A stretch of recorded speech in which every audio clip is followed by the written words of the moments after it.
Another week, another series of different influencers on TikTok getting into drama. From Glamzilla finding herself in more controversy, a popular jewelry company calling out an influencer for a failed collab, and Alix Earle bringing attention to just how many influencers are using a beauty filter. It's a mess, so let's get into it. It's no secret that Glamzilla has been getting herself into a lot of drama lately, and it doesn't look like she's stopping anytime soon. You guys might remember a few weeks ago when we talked about that video that Glamzilla posted of her opening a PR package that had hundreds of beauty blenders inside of it. This is what she sent me.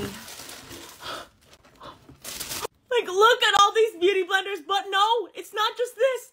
She sent me this. Oh wait, it gets better. Each of them says Beauty Blender loves Glamzilla. No, literally, like all of them have this on it. Although she was excited about the gift, a lot of people found it extremely wasteful, and it opened up a conversation about the excessive PR that influencers sometimes receive. People weren't necessarily mad at Glamzilla. The backlash was more so aimed at Beauty Blender, but Glamzilla didn't see it that way. A professional makeup artist stitched Glamzilla's video and talked about how much of a difference it can make for these brands to send actual working MUAs PR instead of single influencers who don't really need that much. Well, Glamzilla is being sent hundreds of beauty blenders that cost $20 a piece. I'm a professional makeup artist with only 6,000 followers, and I'm going to show you the PR list that I made it on and why it's important for brands like this to support small businesses and professional makeup artists over this overconsumption. I'm on CoverGirl's PR list, and total followers on Instagram and TikTok, I probably have like 10,000 total with both platforms together, and they always support professional makeup artists. They sent me all of these. They're the Outlast lip stains, and I'm actually going to be putting these to use because I am a professional makeup artist, and I will be using these on my clients, and they're not just going to sit in my drawer. So I'm going to give props to CoverGirl for doing this because this is what we want to see. She didn't really say anything against Glamzilla. She was just pointing out how thrilled working makeup artists would be to get PR from brands like Beauty Blender. The product would actually get used, it wouldn't sit in a drawer collecting dust or used in a giveaway to gain followers, and these MUAs would probably make more authentic and impactful videos showing off their kit, which could influence more than an influencer doing these extremely excessive PR hauls. Well, for some reason, Glamzilla took this video as being a direct attack on her. She replied in a very condescending way and tried to make this makeup artist seem stupid for saying that she could use that CoverGirl PR in her kit. Girl, I know you're trying to come for me in that video, and I'm getting tagged in the comments, but I don't think you should add that to your professional makeup kit. The moment your client's lips touch this, that liquid from this tip goes back into here, so it's unsanitary. What I do recommend, if you're a professional makeup artist using it, is to cut that tip off, okay? And as an MUA, you know the only way to apply this would be to apply it on a Q-tip. But then by the time you touch your client's lips, it wouldn't have enough pigment on it. That's the problem with these. So I don't recommend these to be used in your professional kit. I recommend these for personal use. If you're looking for something that's going to give you a tint effect, Benetint is the way to go, because that's what I used to use when I had clients that were looking for that soft tinted look on the lips. Anyways, yeah, I don't recommend this to add to anyone's professional kit. As amazing this formula is, it's just not sanitary, and you can't like, it's not enough. It's not enough. You would have to take out the whole. It doesn't work. But these are great for personal use, just not professionally. That's just such a strange response. It's like she's trying to come off as helpful when you know that she's just trying to make this girl feel dumb, or like she's lying about being a makeup artist. One person said, "I feel like she knows how to do sanitary makeup, especially if she went to school. She wasn't calling you out. Your fans just go crazy." But there were some people in Glamzilla's comments agreeing with her, saying, you know, there's no way to use this product on a client in a sanitary way. But Braylee, who is the makeup artist, actually responded and showed the skeptics that it's really not as hard as Glamzilla tried to make it seem. So this is how the lip stains come. They have this little mesh applicator that you use on your lips. Obviously, I'm not using that on my clients. And what I actually do is take a sanitized tweezer and I remove that so that is completely gone. So if this were my client, I would take a clean Q-tip and I would just put that in there to get the ink on the Q-tip. And when it comes out, you actually get a lot of product on here.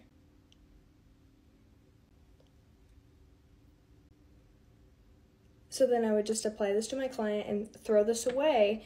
And if I needed more product, I would grab another Q-tip and do the same thing. So that's how you use these safely and sanitary. Clearly, Glamzilla was just trying to make it seem harder than it really is to try and prove her point. Of course, it's not going to be as convenient as being able to apply it directly on your lips as if it was your own. But that's the case for pretty much every product in a professional makeup kit. It takes extra steps to make sure everything is clean and safe. That doesn't mean there isn't a way to use certain products. Someone commented on Braylee's video and told Glamzilla that she could apologize, but Braylee commented back and said she blocked me. Clearly Glamzilla wasn't a fan of her response, but she did leave her original video up, so I guess she sees nothing wrong with it. Moving on, we have to talk about some drama with a very popular jewelry store on TikTok called Every Jewels. Every Jewels is your typical like TikTok shop-esque jewelry store that makes pieces that look very similar to something you would find on Shein. Some people love them, some people have issues with them, but that's not going to be the topic today. Every Jewels got popular because of TikTok, so because of that, they collab with a lot of different influencers. A lot of creators wear and promote their stuff, which eventually led to all these different collabs. Well, as we all know, collabs can be very, very messy, especially when it comes to influencers. We've seen many influencer collabs never come to fruition, and it always ends in very public and messy drama. That's what happened with one of their influencer collabs. They posted a video insinuating an influencer did them wrong and bailed out on their collab. This influencer just did us so dirty. Okay, so basically my jewelry brand Every Jewels, we love to collaborate with influencers and let them design their own piece from scratch. Like they could design anything they want. Anyway, so about a year ago, we signed one of these influencers and she designed this really cute piece actually. Anyways, like some things took longer than expected, but that's just how it goes. We get the approval for the piece, we place the order, put it into production, we order like a lot of units. Recently, this influencer got super popular on the platform and we find out that they are no longer interested in collaborating with us. This is after we order all the inventory that's already on the way to us and her initial is also stamped on the piece. So now we're literally stuck with all this inventory and all the time and labor and wasted all that. Yay! Obviously, these videos got a lot of attention and everyone wanted to know who they were talking about. Instantly, everyone started going back and looking up influencer collabs that were alluded to, but have yet to come out, and people have been throwing around a ton of names. Since they said it was someone who just blew up, a lot of people think it's Tara, some people think it's Alix Earle, and a lot of people thought it was Brianna Chicken Fry. People went back and found a video of Brianna and the owner of Every Jewels planning a collab that's yet to come out. I like, especially with everything I just told you guys. Oh my gosh. Put it on right now. Do it. I'm like, this is a sign. This one is so sick. I know. I'm gonna leave with 35,000 necklaces. And that's the thing with these kind of videos. They create so much speculation and misdirected hate, and things can get messy quick. Still, they continued posting videos about this failed collab. In one video, they said, when your jewelry brand signs a contract with an influencer to design a piece together last year, and then you order and receive all the inventory, and also inform their team about it, but she recently blew up and calls off the collab, so now you're out money and stuck with all the pieces.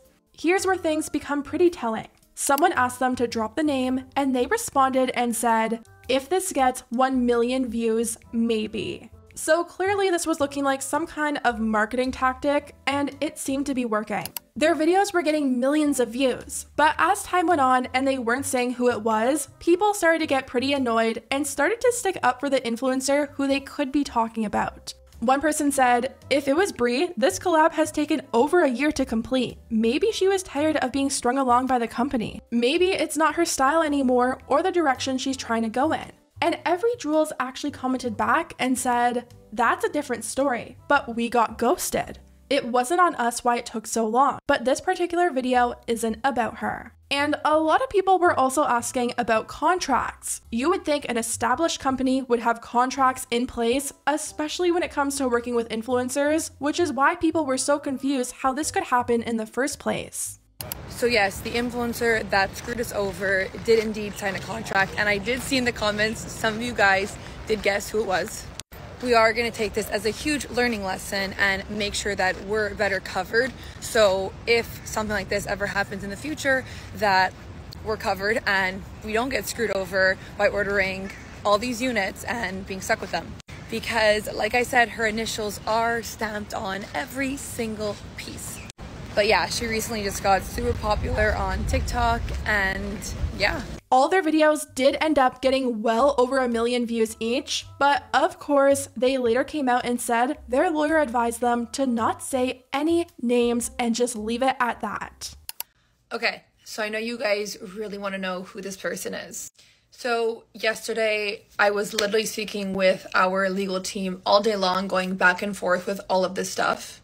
And I was told from our legal team that due to the seriousness of the situation, it is best not to mention her name here online and deal with the influencer and her team that decided that they want to back out of our contract.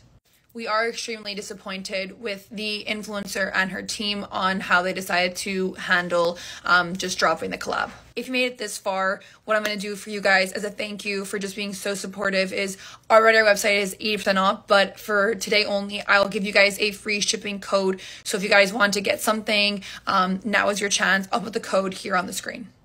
A lot of people felt like this whole thing was just a marketing ploy. They had everyone invested in all this drama. They made influencers like Brianna and Alix get hate for no reason, just to not tell us anything.